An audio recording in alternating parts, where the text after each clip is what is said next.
Hello ज्योग्राफर्स। आपका paper कैसा हुआ? आशा करता हूं कि बहुत अच्छा गया होगा। फाड़ के आए ना पेपर? फाड़ना नहीं था, अपने पेपर सॉल्यूशन करना था। पेपर को, प्रश्नों को पढ़ रहे। आजकल वो एक रील ट्रेंडिंग में चलती है कि वो एग्जाम, वो सारे क्वेश्चन गलत थे। ऐसे अपने रील नहीं बनानी है, उससे आप मतलब एक अच्छे साबित नहीं होते हो, एक होनहार स्टूडेंट के रूप में नहीं साबित होते हो।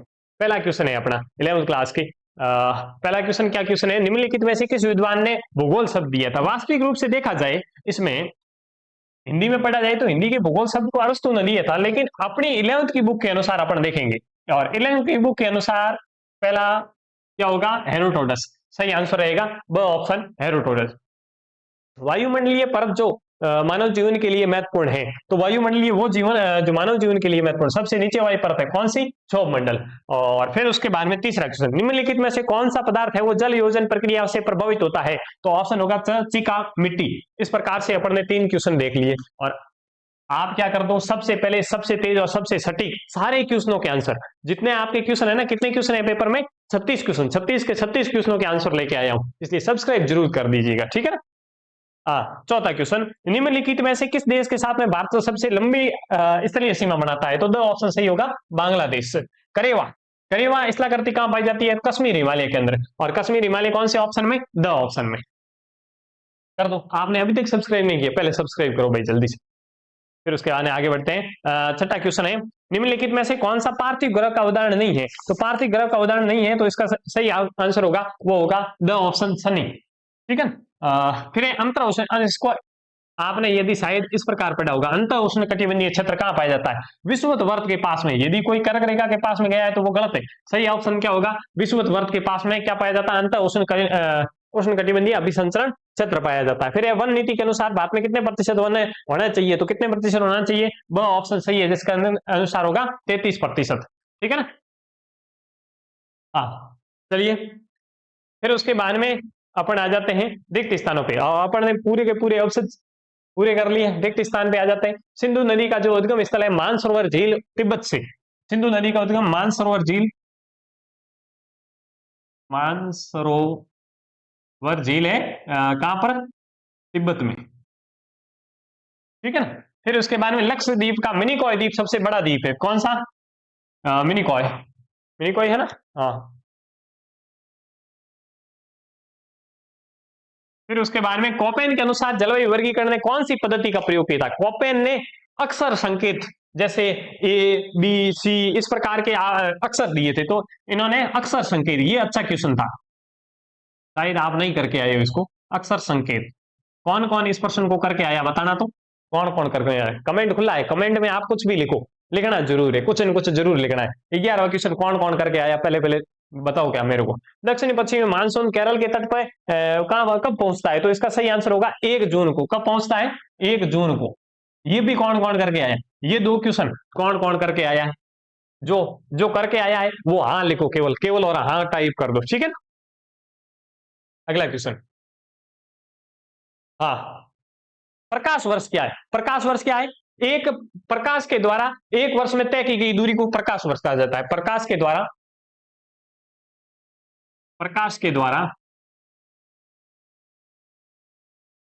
एक वर्ष में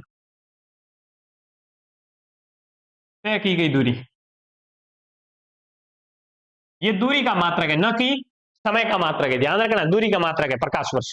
प्रतिबल किसे कहा जाता है? किसी प्रति क्षेत्र पर बढ़ने वाले पड़ने वाले बल को क्या बोलते हैं? प्रतिबल बोलते हैं। डेल्टा और ज्वार नदीमुख में अंतर क्या है? डेल्टा होता है त्रिभुजाकार, ठीक है ना। और फिर होता है ज्वार नदीमुख, ये होता है ना, ये नदी के द्वारा जो अवसाद लेके आती है नदियां, नदियां अपना अवसाद है वो समुद्र के तट पे विसर्जित करती है, जिसे नदी शाखाओं में विभक्त हो जाती है, उसको तो बोलते हैं डेल्टा। जबकि ज्वार नदीमुख है वो खारा पानी का ऐसा क्षेत्र जिसमें नदियां अवसाद नहीं जमा करती है और सीधे अपना जल किसमें गिरा देती है? समुद्र में, तो वो होता है ज्वार नदमुख। इसका उदाहरण है नर्मदा और तापी नदियां, ठीक है ना। और डेल्टा की तो खूब सारी नदियां, सबसे बड़ा डेल्टा कौन सा बताओ? सबसे विश्व का सबसे बड़ा डेल्टा कौन सा है बताओ भाई, कमेंट करो भाई, कमेंट किए बिना तो कुछ नहीं चलेगा ही नहीं। हाँ, फिर अनाच्छादन किसे कहते हैं? अनाच्छादन, अनाच्छादन में अंदर क्या है? अपर्दन अपक्षय निक्षेपण के द्वारा किसी भी परत को हटाना क्या कहता है? अनाच्छादन कहलाता है। अपक्षय, अपर्दन और निक्षेपण, इन तीनों के द्वारा यदि किसी परत को हटाया जाता है तो क्या कहलाता है? अनाच्छादन कहलाता है। फिर भूमंडलीय तापमान, इंग्लिश में पढ़ोगे तो क्या होगा? Global warming. इसका अर्थ होता है भाई ऐसी गैस है जिसके प्रभाव से तापमान में यदि वृद्धि हो रही है तो उसको बोला जाता है भूमंडलीय तापन। फिर उसके बाद में अगला क्वेश्चन है, जलोढ़ के मैदान कितने प्रकार के होते हैं भाई? बताओ। दो प्रकार के, एक तो है खादर और दूसरा बागर। खादर, दूसरा है बागर। बागर है जो पुराना जलोढ़ है और खादर है वो नवीन जलोढ़ है। ठीक है ना? हाँ, आगे अगला क्वेश्चन है, इरिटोस्थेनीज कहाँ के निवासी थे? तो ये ग्रीस के निवासी थे। कहाँ के थे भाई? ग्रीस के निवासी थे। फिर उसके बाद में भूगोल शब्द का शाब्दिक अर्थ क्या है? तो भूगोल शब्द का शाब्दिक अर्थ है भूगोल। दो शब्द जियो और ग्राफोस, दो शब्दों से मिलकर बनाए, और जियो का अर्थ होता है पृथ्वी, ग्राफोस का अर्थ होता है वर्णन, और मिलाकर के बदल देता है पृथ्वी का वर्णन। तो सीधे लिख देता हूं मैं पृथ्वी का वर्णन, पृथ्वी का वर्णन। ठीक है ना? हो गया। बिग बैंग सिद्धांत को समझाइए, ये अच्छा क्वेश्चन है। चलिए अपन सीधे पीडीएफ पे चलते हैं, सारे क्वेश्चनों के आंसर मैं लेके आया हूं। ठीक है ना? बिग बैंग सिद्धांत को समझाना था। बिग बैंग सिद्धांत के अनुसार लगभग 13.8 अरब वर्ष पहले, ये संख्या याद रखनी, 13.8 वर्ष पहले अत्यंत सूक्ष्म एक अत्यधिक घनत्व वाला तापमान वाले बिंदु में विस्फोट हुआ, जिससे ब्रह्मांड, समय, स्थान, पदार्थ का जन्म हुआ था। इसको ब्रह्मांड सिद्धांत, बिग बैंग सिद्धांत कहा जाता है। बिग बैंग सिद्धांत के अनुसार ब्रह्मांड का जन्म हुआ। फिर भारतीय नदियों में प्रदूषण कम करने के उपाय बताने। 9th क्लास में भी यही क्वेश्चन था, सेम क्वेश्चन था 9th क्लास में। उद्योगों में अपशिष्ट का शोधन को कम करना, और नदियों के नहाना धोना, कपड़ा बंद करना है, कचरा या प्लास्टिक न डालना, सीवरेज ट्रीटमेंट प्लान बनाना, जन जागरूकता अभियान चलाना। ये इस प्रकार से मैंने शॉर्ट में लिख दिया है। अगला क्वेश्चन है, सामाजिक वानिकी से आप क्या समझते हैं? अच्छा क्वेश्चन है, सामाजिक वानिकी स्थानीय समुदाय के द्वारा गांव, सड़कों के किनारे, खेतों और सार्वजनिक भूमि के ऊपर, गांव, सड़क किनारे, खेतों और सार्वजनिक भूमि के ऊपर वृक्षारोपण करना सामाजिक वानिकी का उदाहरण है। ठीक है ना? फिर भारतीय अक्षांशीय और देशांतरीय विस्तार को लिखना था। नॉर्मल छोटा सा क्वेश्चन है, ये भी 9th क्लास का भी क्वेश्चन था, अक्षांशीय देशांतरीय विस्तार। तो भारत का अक्षांशीय विस्तार है वो 8 डिग्री 4 मिनट नॉर्थ से लेकर के 37 डिग्री 6 मिनट नॉर्थ तक है। देशांतरीय विस्तार है वो 68 डिग्री 7 मिनट से लेकर के 97 डिग्री 25 मिनट तक है। अब इसमें पूछा अंतर था, ठीक है ना? तो अंतर लिखना है आपको 29 डिग्री, कितना? लगभग पूछा, ये भी फिक्स नहीं पूछा है, लगभग। तो लगभग 29 डिग्री आपको लिखना था। ठीक है ना? फिर पटल किंग, अच्छा पटल विरूपण ने आपके, मैंने थोड़ा टाइपिंग मिस्टेक कर दिया है, शायद हिंदी के इंग्लिश ट्रांसलेशन में गड़बड़ हो गया है। पटल विरूपण था, देख लेता हूँ। हाँ, ये रहा विरूपण, ये क्वेश्चन था। सेलों के परतों के, सेल की परतों में बाह्य बलों के कारण उत्पन्न मोड़, झुकाव एवं विकृति को क्या बोला जाता है? पटल विरूपणी बल बोला जाता है, या फिर पटल विरूपणी कहा जाता है। किसी भी विकृति के जो बाहरी जो भी बल आते हैं, इन बलों के कारण यदि कोई विकृति प्राप्त पैदा हो जाती है तो उसको बोला जाता है पटल विरूपणी। उष्णकटिबंधीय सदाबहार वन कहाँ पाए जाते हैं? तो असम में, मेघालय में, अंडमान निकोबार में, पश्चिमी घाट में और केरल में पाए जाते हैं। अब ये क्वेश्चन खादर और बागर में अंतर, तो खादर है वो नवीन जलोढ़ है, बागर है वो पुराना जलोढ़ होता है। खादर होता है वो अधिक उपजाऊ होता है, बागर है वो कम उपजाऊ होता है। खादर होता है वो नजदीक, नदियों के नजदीक पाया जाता है, बागर है वो नदियों से दूर पाया जाता है, ऊंची जमीन पर पाया जाता है। फिर पश्चिमी तट पर नदियां डेल्टा क्यों नहीं बनाती है? ऐसा कभी दिन नहीं गया जिस दिन मैंने ये 11th क्लास वालों को बोला नहीं कि ये क्वेश्चन आएगा। ऐसा सारे के सारे दिन यही बोलता था कि इस क्वेश्चन को हमेशा पढ़ लेना, क्योंकि पश्चिमी तट पर नदियां हमेशा छोटी, तेज ढाल वाली और समुद्र में सीधे गिर जाती है, इसलिए अवसाद नहीं जमा कर पाती, और अवसाद नहीं जमा कर पाती तो नदियां क्या नहीं बनाएगी? डेल्टा नहीं बनाएगी, जबकि क्या बनाएगी? ज्वार नदमुख बनाएगी। फिर मरुस्थलीय क्षेत्रों में हवा अपना कार्य कैसे करती है? तो मरुस्थलीय क्षेत्रों में हवा है वो अपघर्षण, परिवहन एवं निक्षेपण के द्वारा रेत के टुलों को खूब सारे आकार बनाते हैं। मैंने 5-6 प्रकार के बताए थे, अर्धचंद्राकार, बरखान आदि भी, और भी कई प्रकार के। ठीक है ना? तो इस प्रकार की इस रूप का निर्माण करती है।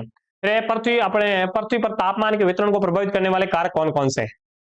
तापमान के वितरण को तो अक्षांश तो प्रभावित करेगा, जो 0 डिग्री अक्षांश के पास में अधिक तापमान है वो जैसे जैसे दूर जाओगे वैसे वैसे तापमान कम हो जाएगा। फिर उसके बाद में समुद्र से दूरी, समुद्र के दूरी से भी तापमान प्रभावित होता है। समुद्र के पास में जो तापमान है वो सम रहेगा, और सम से जैसे जैसे दूर जाएंगे वो विषम तापमान होता जाएगा। महासागरीय धाराएं, जिसके पास में गर्म महासागरीय धाराएं आती है वहां गर्म होती है, जहां महासागरीय धाराएं ठंडी आती है वहां ठंडी। ऊंचाई, जितनी अधिक ऊंचाई होगी ठंडे प्रदेश होंगे, जितनी कम ऊंचाई रहेगी कम ठंडे, मैदानी भागों में कम ठंड होती है। फिर स्थल व समुद्री पवन के द्वारा पृथ्वी का झुकाव, ये भी खूब सारे, इसके मैंने पॉइंट लिखे हैं, आप इसको विस्तृत रूप से लिख सकते थे। अपक्षय और निक्षेपण की प्रक्रिया का वर्णन करना था। अपक्षय और निक्षेपण प्रक्रिया। अपक्षय क्या होता है? वह प्रक्रिया जो बहते जल, हवा, हिमनद, समुद्री लहरें और पृथ्वी की सतह से चट्टाने काट करके, घिस करके, तोड़ करके हटाती है। अपक्षय में क्या होता है? तो तोड़ करके कहीं हटाती है, और निक्षेपण में क्या करती है? जमा करती है। बस इतना ही अंतर था और कुछ नहीं। ये रहा निक्षेपण का भी लिखा हुआ है। ये रहा अपेक्षय के प्रमुख प्रकार। जल अपर्दन, नदी के द्वारा पवन अपर्दन, हिमनद अपर्दन, समुद्री अपर्दन, ये अपन ने खूब पढ़े थे। ठीक है ना? इसे इसके द्वारा जो इसला करती थी वो भी पढ़ी थी अपन ने। ठीक है ना? निक्षेपण, ये रहा निक्षेपण, वह प्रक्रिया जिसमें अपरदित पदार्थ, रेत, कंकड़, मिट्टी जो ऊर्जा कम होने पर नदी अपने किसी जगह पर क्या कर देती है? जमाव कर देती है। जैसे डेल्टा बनता है, बालू के स्तूप बनते हैं, जलोढ़ मैदान बनते हैं। दक्षिणी पश्चिमी मानसून पर संक्षिप्त में टिप्पणी लिखनी थी। 1 जून को केरल को पहुंचना है। अरब सागर की शाखा और बंगाल की शाखाओं में विभक्त होता है। भारत में लगभग 75% वर्षा है वो इसी से प्राप्त होती है। फसलों, संसाधनों और नदियों, कृषि के लिए अत्यधिक प्रभाव डालता है। ये लिखना था इसको। सौर मंडल, सौर मंडल सबसे अति महत्वपूर्ण है। क्यों है भाई? सौर मंडल पृथ्वी के सबसे निकट है। 0 से लेकर 12 किलोमीटर तक इसकी ऊंचाई होती है। सारा मौसम, जलवायु परिवर्तन इसी मंडल में होते हैं, इसलिए जलवायु परिवर्तन की छत भी कहा जाता है इसको। और हवा, बादल, वर्षा, तूफान, हिमपात यहीं बनते हैं। पृथ्वी के लगभग 90% गैसें भी यहीं पाई जाती है। इस प्रकार इसको मानव जीवन के लिए आवश्यक ऑक्सीजन इसी में, इसलिए सौर मंडल है वो। फिर है 34वां क्वेश्चन, भारत को भौगोलिक खंडों में बांटते हुए संक्षिप्त में वर्णन कीजिए। एग्जाम से 3 दिन पहले मैंने कहा था ये क्वेश्चन पक्का है, पक्का कहा था। आप है ना मेरे ऑफलाइन वालों को यदि देख रहे हैं वीडियो तो कमेंट करके कहा कि नहीं कहा, सही बात बता देना आप। ठीक है ना? हिमालय पर्वतमाला, दूसरा उत्तरी मैदान, प्रायद्वीपीय पठार, और तटीय मैदान, द्वीप समूह।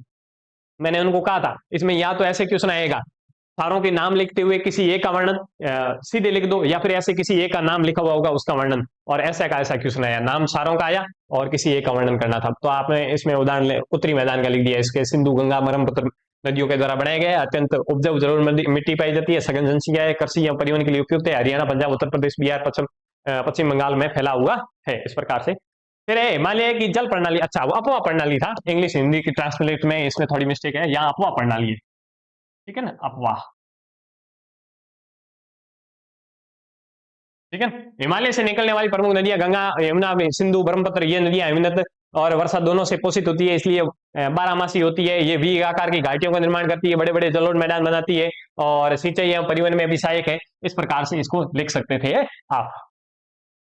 फिर भारत में जलवायु को प्रभावित करने वाले कारक कौन से हैं? अक्षांश तापमान के अंतर को प्रभावित करता है, ऊंचाई, पहाड़ों पर ठंडा मौसम होता है, और भूमध्य रेखा या समुद्र से दूरी, और पर्वत श्रृंखलाएं। ये तो नॉर्मल क्वेश्चन है, मैंने हेडिंग लिख दी, आप इसके अनुसार लिख देना। मानसून, पवन है, महासागरीय धाराएं हैं। भारत में कितने प्रकार के वन होते हैं? विस्तृत व्याख्या कीजिए। तो क्या लिखा हुआ है? 6 प्रकार के। एक उष्ण कटिबंधीय सदाबहार वन, उष्ण कटिबंधीय पर्णपाती वन, पर्वतीय वन, मरुस्थलीय वन, मैंग्रोव वन, तटीय वन, डेल्टाई वन। फिर उसके बाद में विश्व के मानचित्र पर प्रदर्शित करने थे। श्रीलंका, जापान, मुंबई, नेपाल, कनाडा, सारे के सारे ऑफलाइन जो भी है उनको एक दिन पहले ये सभी क्वेश्चन मैंने बताए थे। ठीक है, आपको मानचित्र बना करके बता देता हूं, थोड़ा इधर बनाता हूं ताकि हाँ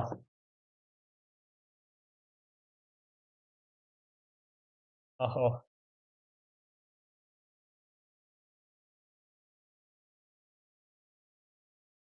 ये उत्तरी अमेरिका। और गड़बड़ कैसे हो रहा है भाई? 12th वालों के तो फट से बन गया, आप में ऐसे कैसे हो रहा है? ये बन गया, ये दक्षिण अमेरिका। आप मान लेना, कल्पना कर लेना, थोड़े अजम्पशन के आधारित आपको चलना पड़ेगा, क्योंकि ये मानचित्र में यहाँ आपको उपलब्ध नहीं करवा पा रहा हूँ। ये अफ्रीका, और फिर उधर ये फारस की खाड़ी और भारत, फिर इधर नीचे ऑस्ट्रेलिया है। और मानचित्र और भी थोड़ा उधर बनाता तो अच्छा है। ये बात इधर, फिर मैं पहले से इधर बता देता हूँ। यहाँ वापस अलास्का का भाग होगा, इसके पास में इधर है, वो इधर रहेगा जापान। ठीक है ना? जापान एक दे रखा था आपके, ये जापान। फिर उसके बाद में श्रीलंका, ये भारत है, भारत के नीचे इधर ये श्रीलंका था। फिर उसके बाद में मुंबई, मुंबई भारत के इधर इस वाले तट के ऊपर मुंबई लिखना था आप। ठीक है। फिर उसके बाद में नेपाल, भारत के उत्तरी भाग में, यहाँ इस तरफ लिखना था नेपाल। फिर उसके बाद में कनाडा, कनाडा यहाँ उत्तरी अमेरिका का ये वाला भाग है, वो कनाडा है। फिर उसके बाद में जयपुर, भारत के अंदर यहाँ कहीं दर्शा देते थे आप जयपुर। इस प्रकार से आपका पेपर सॉल्यूशन हो गया। धन्यवाद, सब्सक्राइब जरूर कर दीजिएगा भाई। ठीक है, ओके।